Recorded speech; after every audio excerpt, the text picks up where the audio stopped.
Mana shuncha mashina. Hammasi bir $600, $500 dan. Shu ishimizga mana $100 olamiz. Deganlari mana bu cho'pchi deydi. Uzasida eliga joylab turib shunday kirgizib nima deydi oraba. Assalomu alaykum, akalar, yaxshimisizlar? Charchamayapsizlarmi? Mana biz bugun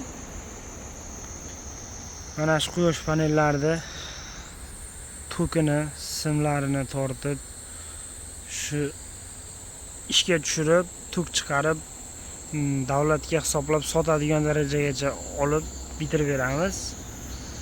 Undan keyin o'sha tekshiruvchilar kelib tekshiradi. Bu yer 50 kilovatt. 50 kilovatli obyekt.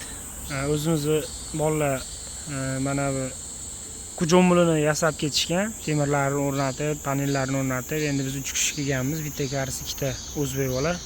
Mana shu yerda panelini endi tuklarini ishlatib beramiz. Mana bu yer ustaxona ekan.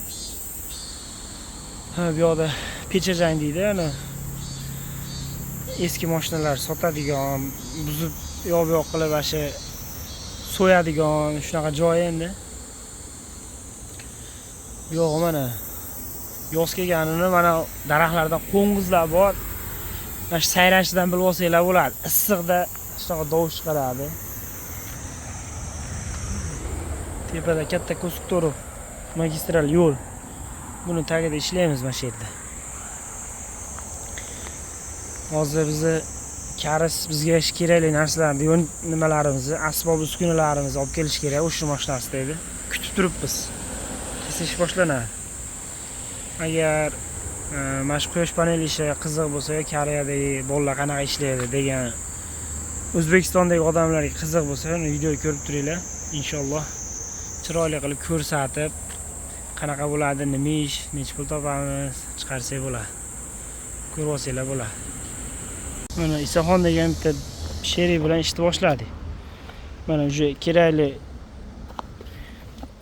narsalarni polniy mashinadan tushirib oldik. Bizni karsimiz tekshiruv haligiga komsa deydi. Tekshiruvga ketdi xullas.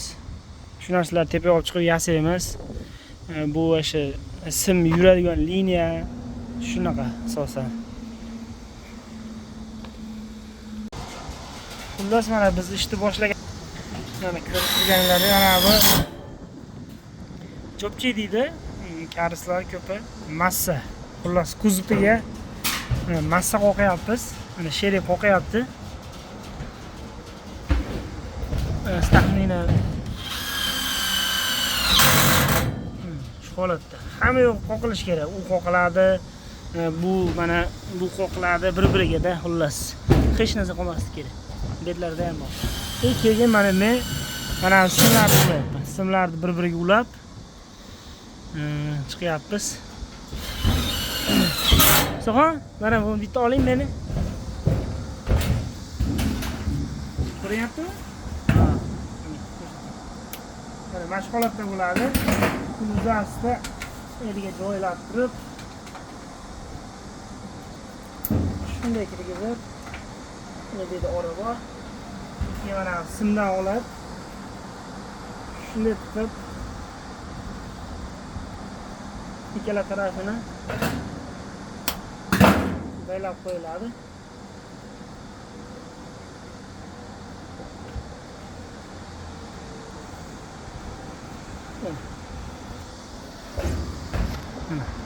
Ko'rishinglar mumkin. Ular shu holatda salal ixcham qilib baylab ketiladi hammasi.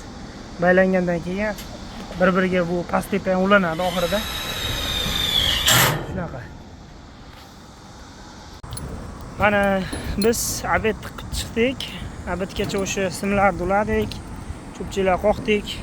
Keyin mana o'radagi temirlarni qoqib, endi u sim tortganni liniya qildik-da bugun. Keyin sim tortamiz. Xo'p, mana pastda ko'rishinglar mumkin, mana buni qildik. Sim yurganni liniya.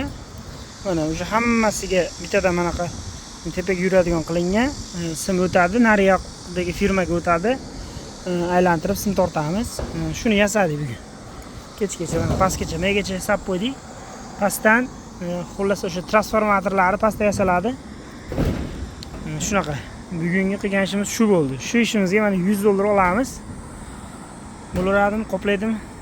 Kim yana $100 uchun qancha ish qiladi, kommentariyaga yozib yuborsin. Mana shuncha mashina. Hammasi bir $600, $500 dan.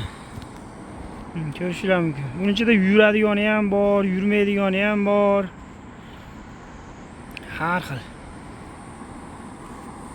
Birargilar sal avariya bo'lsa yoki motori o'lsa qayta tuzatgisi kelmasdan pechaga berib yuboradi. Bu yerda endi buni hammasini maydalab ajratadi, detallarga ajratib sotishadi. Mabodo Koreyada shunaqaki, mashinangizda biror zapchasi buzilib qolsa, shunaqa joyga kelasizda, zapchasi yaxshi bo'lsa, shu mashinalardan o'zingiz mashinangiz bilan bir xil mashinani shunday zapchasini almashtirib turib, misol yangisi 100 ming bo'lsa, bu yerda 10 mingga o'sha ishlatilgan, xullas yaxshi zapchasini qo'yib olsangiz bo'laveradi. Xohlasangiz sakadiska, balonmi yoki aynak, dvornik, xullas mashina saloni ichidagi bir kerakli narsalar shunaqa. Bu katta ehtimol bilan Koreyani qishloqroq joyi. Lekin ko'ryapsizlar, uni mashinalar qatnovi normalniy bo'lyapti. Koreyada mashina yo'liga e'tibor zo'r bo'lgan. Uncha haligi tirbandli bo'lmaydi. Yo'llar juda ko'p. Mana bu yonimizda ham yo'l, nari yoqda ham yo'l, o'sha pastda bitta, tepada bitta. Tepadagi magistral bo'lsa kerak. Shunaqa.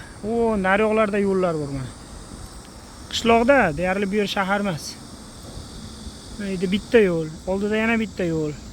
Mana bu tarafni ko'rishlar mumkin. Yana bitta yo'l, mana bu pastda yana yo'l bor chiqib ketadigan mahallalarning ichiga. Bu yoq mana bog' ekan. Biz ko'proq quyosh batareyani molxona tomlariga, zavod tomlariga qilamiz. Kattaroq. Xullas, shunaqa. Bugungi ishimizdan mana soat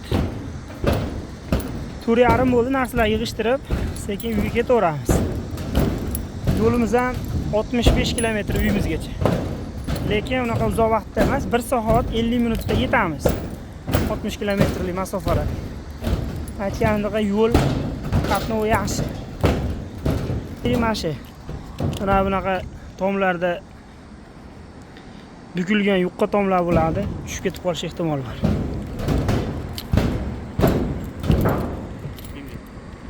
Bo'ldi, bittasini bor. Mana kimga qanaqa mashina kerak?